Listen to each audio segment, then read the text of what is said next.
오늘 우리가 너무나 잘 알고 있는 이 본문, 포도주. 예수님 시대의 잔치집에서 가장 중요한 음식 중에 하나가 포도주였다는 거예요. 이 날이 더운 중동 지역에서요, 이 포도주가 상대적으로 물보다 그 미생물로 인한 오염이 적다고 합니다. 그래서 일상적으로 사람들이 많이 마시는 음료였고요. 또 잔치집에서는 이 포도주는 빼놓을 수 없는 그런 술이었습니다.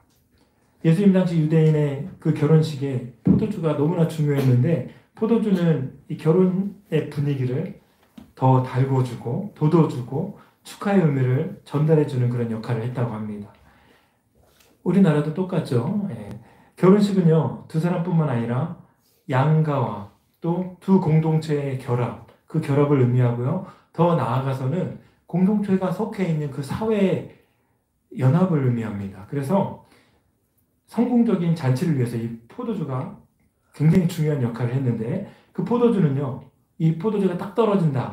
그것은 잔치 실패해서 끝나는 것이 아니라 어떤 사회적인 수치감까지 안겨주는 대형 사건이었다고 합니다. 여러분, 끔찍하지 않습니까? 잔치집에 음식이 없는 거랑 똑같은 거예요. 그래서 요한복음 2장에 나오는 이 가나 혼인잔치, 여기에서 포도주가 떨어져가는 이 상황에서 예수님께서 물로 포도주를 만드는 이 첫 번째 표적을 행하시는 그 사건이 여기에 나오는 것이죠. 이 표적은요, 단순히 예수님께서 행하신 그 기적을 말하는 것이 아닙니다. 좀 이따가 살펴보겠지만 표적과 기적은 분리돼서 성경은 말씀하고 있어요. 예수님께서 요한복음에 등장한 이 첫 번째 표적을 통해서 정말 우리에게 말씀하시고자 하는 것이 무엇인지 우리 한번 살펴봤으면 좋겠습니다. 먼저 이제 구약의 배경을 보면요, 구약의 이사야서 25장 6절에 제가 읽어드릴게요. 만군의 여호와께서 이 산에서 만민을 위하여 기름진 것과 오래 저장하였던 포도주로 연회를 베푸시리니 곧 골수가 가득한 기름진 것과 오래 저장하였던 맑은 포도주로 하실 것이며, 이게 뭐냐면 메시아께서 그 베푸신 그 잔치, 하나님 나라의 잔치의 즐거움, 이것을 구약의 이사야가 말씀하고 있습니다. 이 잔치에는요, 최고의 포도주로 가득한 그 기쁨의 잔치로 묘사하고 있는 거예요. 이것은 하나님 나라의 기쁨이 누구로부터 주어졌는가? 이것을 말씀하고 있는 것입니다. 하나님 나라의 기쁨이 어디서부터 주어졌는지, 누구로부터 주어졌는지, 무엇으로부터 주어졌는지가 아니에요. 포도주가 하나님의 나라의 기쁨을 상징하는데 그것이 누구로부터 왔는지, 이것이 중요한 것입니다. 역사적인 사건, 그 사건 안에서 끊어진 기쁨이 누구를 통해서 연결되는지, 이 성경은 그것을 말씀하고 있는 겁니다. 오늘 본문을 통해서 어떤 사람들이 이 하나님의 나라에서 끊어진 기쁨을 맛보고 있는지 우리는 이 요한복음 2장에서 알 수가 있는 거예요. 예수님 당시의 혼인잔치, 제가 좀 전에 말씀드린 것처럼 유대인의 혼인잔치에서는 우리에게 중요하게 여기는 것처럼, 음식을 중요하게 여기는 것처럼 술을 중요하게, 포도주를 중요하게 여겼습니다. 예수님 당시의 혼인잔치가 며칠 동안 지속되는지 혹시 아는 분 계세요? 3일. 예. 우리는 혼인잔치 그 결혼식 하루면 끝나죠. 하루? 30분이면 끝나, 30분. 그래서 결혼식장은 한 30분에서 1시간, 길면 1시간이고, 또 이제 좀 더 길면 뭐 1시간 반, 2시간 다 끝납니다. 또 교회에서 하면 좀 더 길게 하겠죠. 근데 예수님 당시에는 유대인의 혼인잔치를 일주일 동안 했다고 합니다. 예, 힘들었겠죠. 먼 곳에서 오는 사람들도 있었고, 또 그때 그 풍습이 일주일 동안 혼인잔치를 하는데요.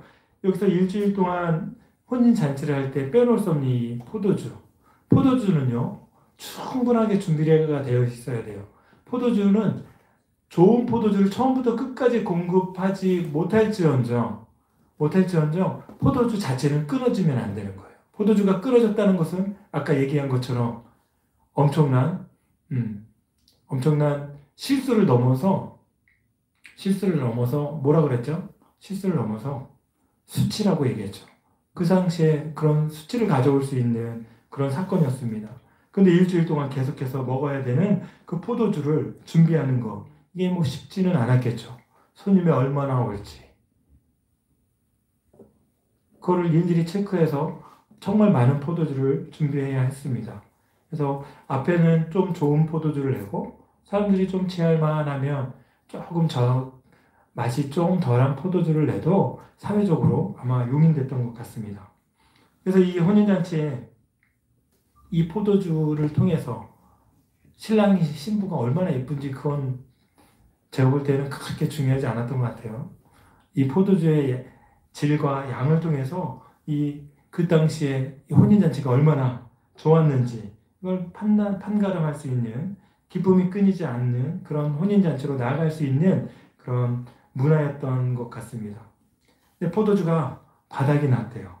포도주가 바닥났다는 건 거의 끊어졌다는 것. 그것은 잔치집에 뭐가 끊어졌다는 거예요?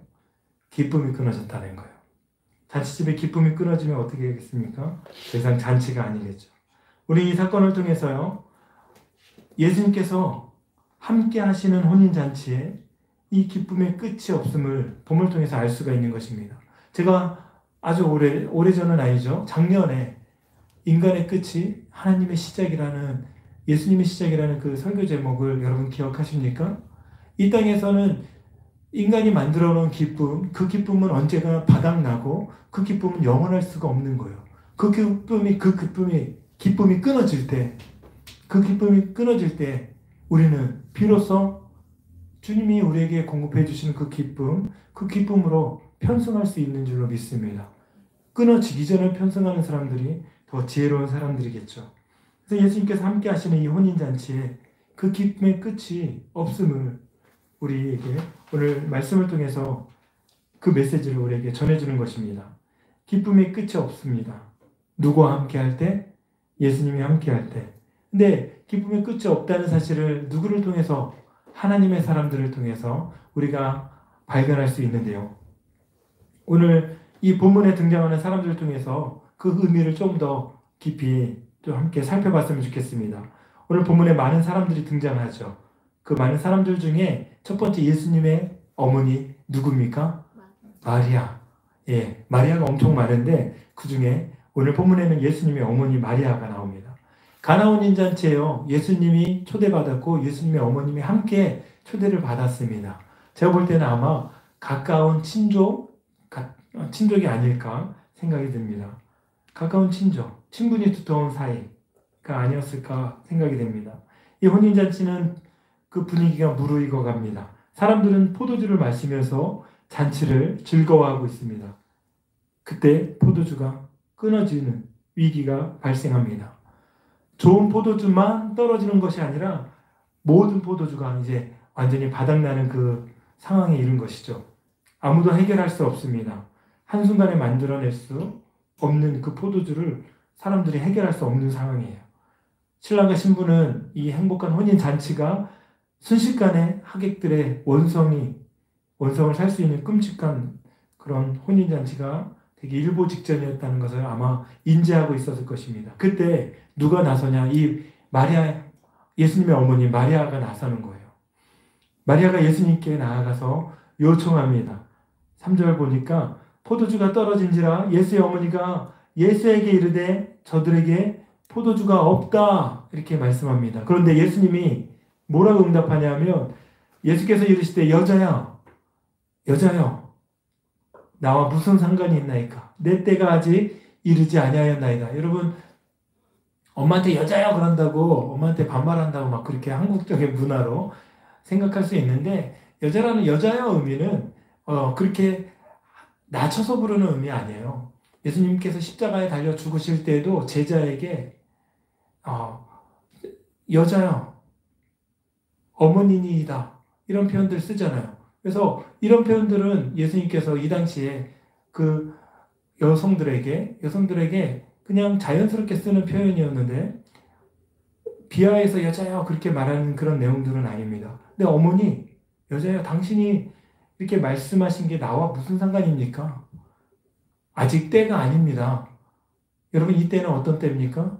예수님 십자가에 달리실 그 때를 성경은 가리키고 있습니다. 그때가 아직 아니라는 건데, 근데 이 기적을, 이 표적을 예수님 이 물로 포도주를 만드는 포도주가 떨어진 것이 나와 무슨 상관입니까? 그렇게 말씀하시지만 예수님께서는 당신이 무엇을 행해야 될지 알고 계셨습니다. 마리아는요, 예수님께서 이 요청을 들어주실 것을 이미 알았어요. 문제가 발생할 때, 여러분 그 문제를 누구에게 가져가십니까? 예수 그리스도를 믿는 하나님의 자녀들, 문제 없는 사람이 없습니다. 저 우리 아이들을 위해서 이렇게 늘 기도해요. 아프다고 오면 우리 아이가 아파도 하나님 사랑하고 안 아파도 하나님 사랑하게 해주세요. 늘 그렇게 기도합니다. 왜요? 우리 아이들도 아플 수 있으니까. 예수님 믿는다고 안 아픈 아이들이 없는 거예요. 예수님 믿는다고 문제 없는 사람들, 그러면요, 예수님 믿으면 1000년 동안 살아있는 사람이 있어야 되고 10,000년 동안 살아있는 사람이 있어야 되는데 다 죽잖아요. 이 땅에서는. 그리고 예수님 믿으면 다 잘 돼야 되는데 예수님 서울대 가면, S대 가면 예수님 안 믿는 사람들이 더 많아요. 복음화율이 굉장히 적습니다. 예수님 믿는다고 모든 게 다 잘 되는 건 아닙니다. 제가 뭘 얘기하고 싶은 거냐면, 그럼에도 불구하고 우리가 문제 앞에서 누구를 가장 먼저 찾아야 되는가? 누구 앞에 나가야 되는가? 이거는 문제 해결을 떠나서 우리에게 가장 소중한 분이 누구인지, 내가 의지해야 될 분이 누구인지 그걸 확인할 수 있는 신앙의 지표이기 때문에 그러는 거예요. 그래서 여러분 삶 속에 주님을 많이 찾잖아요? 그것이 성도의 믿음의 모습인 것입니다. 물론 주님 하면서 하나님 뜻보다 내 뜻이 강한 사람보다 강하게 살아가는 그런 삶을 살아가는 것은 아닙니다. 여러분 문제 있을 때 문제점을 먼저 찾지 말고, 문제 해결점을 먼저 찾지 말고 주님께 그 문제를 먼저 가져갔으면 좋겠습니다. 아멘? 예. 하나님이 목적이 있다면 그 목적을 통해 목적을 이루시기 위해서 우리가 원하는 대로 또 하나님께서 그렇게 문제도 해결해 주시는 그런 분이심을 우리는 말씀을 통해서 우리가 알 수 있는 거예요. 마리아는 그 가장 위험한 상황, 포도주가 끊어진 상황, 위기의 상황에서 예수님을 찾았습니다. 예수님이 때마침 그 상황을 통해서 하나님께서 하시고자 하는 일들을 드러내고 싶으신 그 목적이 또 예수님도 있으셨어요. 그래서 마리아의 요청에 예수님께서는 응답을 해주시는 것입니다. 여러분 삶 속에 어떤 문제 앞에서 가장 먼저 예수님께 시선을 돌리는 은혜가 있기를 소망합니다. 그것이 우리의 믿음의 모습인 줄로 믿습니다. 일단 우리가 원하는 응답은요, 부차적인 거예요. 첫 번째, 가장 중요한 건 주님께 시선을 돌리는 것. 그것이 믿음의 삶입니다. 마리아가 그렇게 했다는 거예요. 마리아가.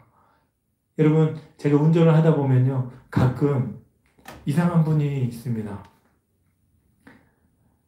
옆에 있는 차를 보지 않고 그냥 들어오는 사람이 있어요. 차선에. 그러면 깜짝 놀라서 이렇게 크락션을 누르곤 하는데, 제가 운전을 해보니까 이제 초보 운전자들은 시선을 먼저 백밀러에 두고 그 다음에 차선을 바꿔야 되는데 먼저 핸들을 돌리고 시선을 돌려요. 어떻게 될까요? 사고 날 확률이 많은 거예요. 항상 차선을 옮길 때는 시선을 먼저 백밀러에 두고 그 다음에 차선을 옮깁니다. 차가 오는지 안 오는지 시선이 먼저 가야 되는 거예요. 항상. 우리 삶에 문제가 있을 때는 누구에게 시선이 가장 먼저 가야 되냐? 예수 그리스도께 가장 우리의 시선을 돌려드리는 그런 믿음이 여러분 가운데 있기를 소망합니다. 그래서요, 마리아가 그렇게 예수님께 먼저 시선을 돌리고 예수님을 찾아가는 거예요.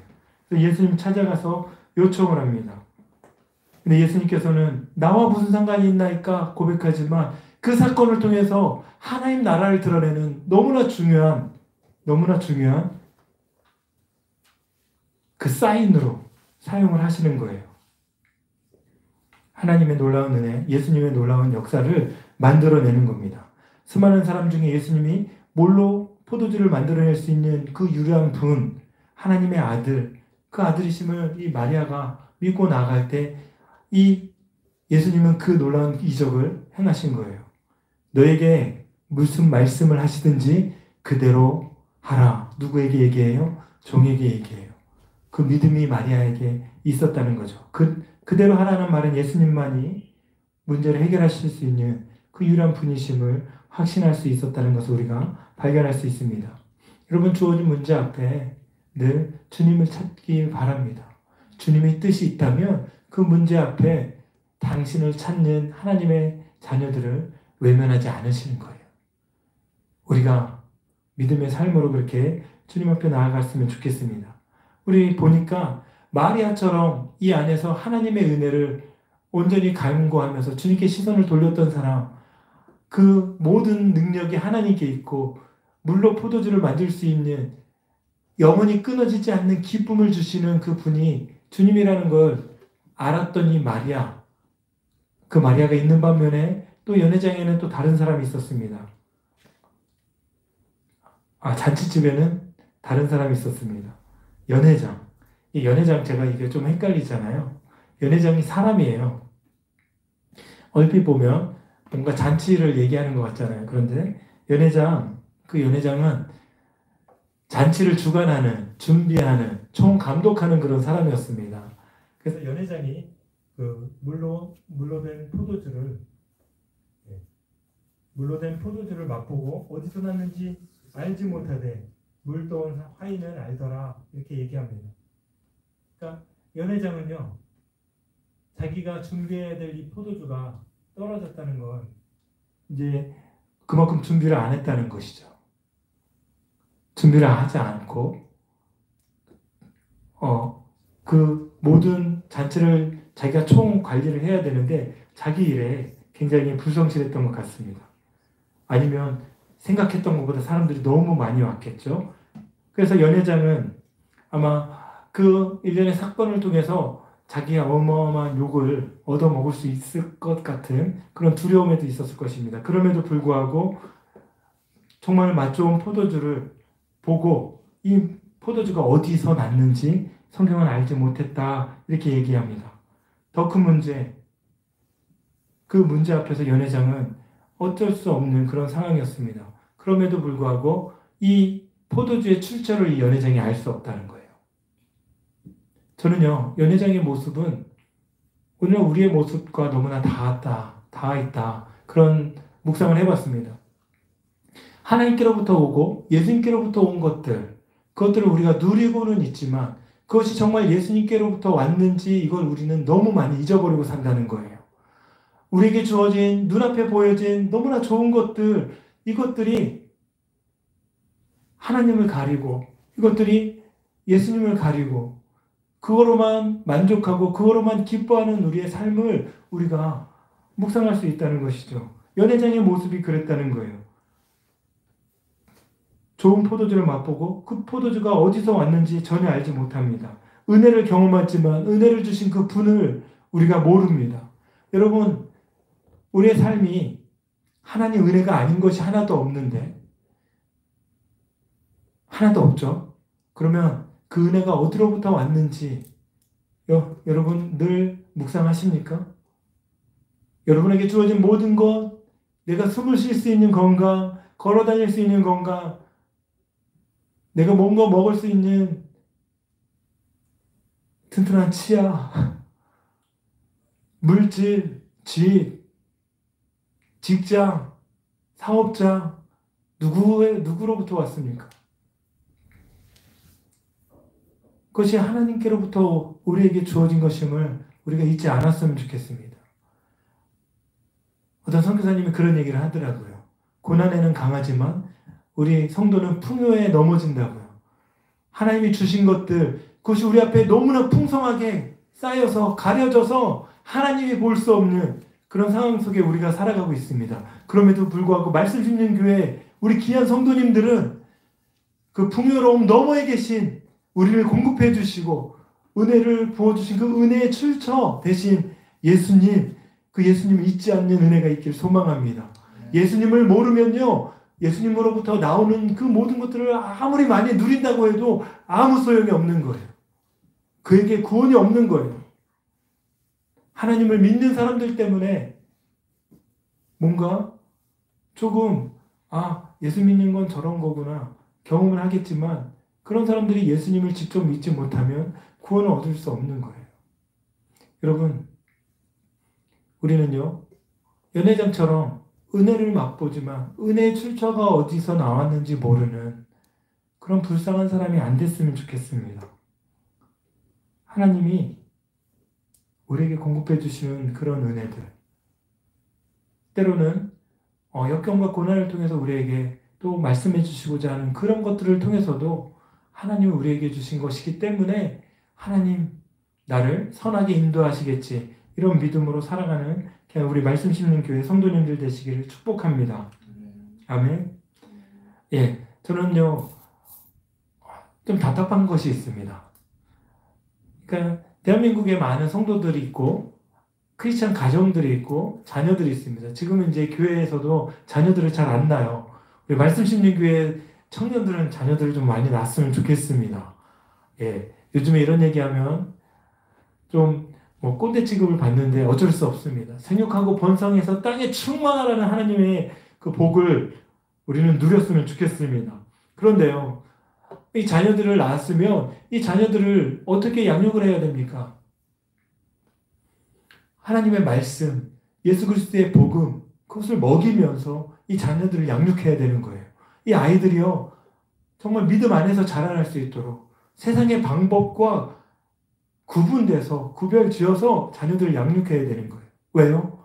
이 자녀들의 출처가 어디기 때문에? 하나님이기 때문에, 하나님으로부터 왔기 때문에 그렇습니다. 하나님으로부터 주어졌기 때문에 그렇습니다. 이걸 모르면 사람의 방법만 따라서 자녀들을 양육하게 돼요. 우왕좌왕하게 돼요. 우리의 자녀들은요 목회자의 자녀만 하나님의 자녀가 아닌 거예요. 저는 집사 생활이 더 깁니다. 그때에도 우리 자녀들은 하나님의 보내신 자녀들인 거예요. 존귀한 자녀들. 존귀하는 건 말로 존귀하다 해서 존귀해지는 것이 아니라 왕의 음식을 먹여야 존귀한 사람이 되는 거예요. 뭐예요? 하나님의 말씀, 예수 그리스도의 복음, 그것을 먹이는 것. 왜? 이 자녀들이 주님께로부터 주어졌기 때문에 그렇습니다. 그걸 아는 부모님들은 이 자녀들을 믿음으로 양육하는 것입니다. 아멘. 우리 청년들 그렇게 준비했으면 좋겠습니다. 그래서요 연회장처럼 은혜는 경험하지만 은혜의 맛은 보지만 그 은혜가 어디서부터 왔는지 모르는 그런 삶이 아니라 은혜의 출처가 어딘지 깨닫고 주님이 우리에게 주신 것임을 우리가 잊지 않는 삶으로 나아가기를 소망합니다. 아멘. 예, 그렇게 살아가는 우리가 됐으면 좋겠습니다. 예수님을 통해서 주어진 것, 그 은혜를 우리가 잊지 않았으면 좋겠다는 거예요. 다음에는요 우리가 이 하인들을 좀 살펴봤으면 좋겠습니다. 저는 이 표적을 통해서 하인들이어서 복이 되는 사건이라고 정의하고 싶습니다. 요한복음 2장 5절부터 우리 조금 길지만 8절 우리 함께 읽어볼까요? 예, 시작. 그의 어머니가 하인들에게 이르되 너희에게 무슨 말씀을 하시든지 그대로 하라 하니라. 거기에 유대인의 정결 예식을 따라 두세 통 드는 돌 항아리 6이 놓였는지라. 예수께서 그들에게 이르시되 항아리에 물을 채우라 하신즉 어디까지? 아기까지 채우니 이제는 떠서 연회장에게 갖다 주라 하심에 갖다 주었더니 마리아가 하인들에게 시켜서 그 당시에 약 40리터 정도 되는 돌 항아리, 그 돌 항아리를 그 아기까지 물을 가득 채웁니다. 그리고 하인들은 6개의 돌 항아리에 물을 가득 채워서 잔치를 담당하는 연회장에게 가져다 줍니다. 물이 출렁출렁거려요. 물을 담았는데 예수님께서 가져다 주라 그러니까 물을 담았는데 뭐가 넘쳐요? 포도주가 넘쳐. 놀랍지 않습니까? 돌 항아리에서 흐르는 그 포도주 냄새를 맡으면서 이 하인들은 가는 거예요. 여러분, 예수님의 행하신 일들, 그 기적, 이적을 모르고 그 포도주를 맛만 보는 사람이 귀합니까? 맛은 보지 못하지만 그 포도주를 행하신 분이 누구이신 것을 아는 것이 여러분 더 귀합니까? 우리는 자꾸 후자에 떨어집니다. 첫 번째 그런 사람들에게 그런 사람들의 모습에 그런 삶에 떨어집니다. 근데요, 저는 정말 귀한 것이 종이 종되었기 때문에 축복된 사건이 저는 이 물로 포도주를 만든 사건이라고 생각을 합니다. 도라매를 옮기면서 하인들은 어떤 찬양을 불렀을까요? 혹시 알아요? 희연자매 아닙니까? 이 찬양 알아요? 예수님이 말씀하시니 물이 변하여 포도주 됐네. 이거는 뭐 거의 한 30년, 40년 된 노래인데, 예수님이 교회학교에서 말씀하시니 물이 변하여 포도주 됐네. 예수님 나에게도 말씀하셔서 새롭게 변화시켜 주소서. 아무도 몰라요? 대근 형제님 몰라요? 교회학교 때 다 배우는데, 저희 때 정말 많이 불렀던 찬양입니다. 물론 포도주로 변한 것 놀랍지 않습니까? 근데 더 놀라운 건 그 사건을 통해서 예수님이 드러내고자 하시는 거예요. 드러내고자 하신 그 사건이 뭐냐면, 인간의 기쁨이 끊어질 때 예수님을 통해서 너희에게 주는 그 영원한 기쁨을 맛보라는 거예요. 그런데 그 기쁨이 어디서부터 오는지 사람들은 모르지만, 그 포도주 자체에서 오는 기쁨인 줄 알지만 이 하인들은 알았다는 거예요. 그것이 예수님께로부터 오는 기쁨이라는 걸. 여러분, 주님이 여러분에게 영원한 기쁨을 주시는 분이심을 믿으시기 바랍니다. 이 땅에서요, 우리가 행복할 수 있고 이 땅에서 많은 걸 누림으로 말미암아 즐거울 수 있습니다. 그러나 그 즐거움이 얼마나 가요? 새 집에 가면요, 새 집에 대한 기쁨이 한 달 정도 간답니다. 한 달. 20년, 30년 돈을 모아서 좋은 집을 사면 그 집에 가서 누리는 기쁨이 한 달 정도 된대요. 주님이 주시는 기쁨은요, 한 달이 아닙니다. 영원한 기쁨. 이 땅의 기쁨이 끊어질 때 나의 기쁨은 시작될 거야. 얘들아, 그러니 내가 주는 기쁨, 이것이 하나님 나라의 놀라운 잔치에서 주어지는 기쁨이란다.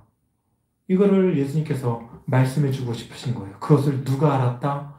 하인들이 알았다. 연회장은 몰랐습니다. 하인들은 포도주가 어디서부터 나오는지, 기쁨의 근원이 어디서부터 나오는지 알았다는 거예요. 겸손한 사람들, 자신을 낮추는 사람들, 낮출 수밖에 없는 그런 환경에 있는 사람들, 그 사람들이 알았다는 거예요. 겸손한 사람들, 순종하는 그런 사람들이 순종하면 하나님 나라의 놀라운 기쁨의 출처가 어딘지 경험하는 거예요. 아멘. 제가요, 오래전에, 몇 년 전에 그 제주도에 놀러 갔는데, 엄밀히 말하면 놀러 간 건 아니고, 먼저 이제 교역자로 있을 때, 부교역자로 있을 때 교역자 수련회로 간 겁니다. 갔는데 거기에 생각하는 정원이라는 데가 있습니다. 여러분 혹시 가본 적 있어요? 생각하는 정원. 거기 가면요, 전 세계 중국 대통령, 일본 총리 이런 사람들도 이제 왔다 갈 정도로 굉장히 유명한 곳입니다.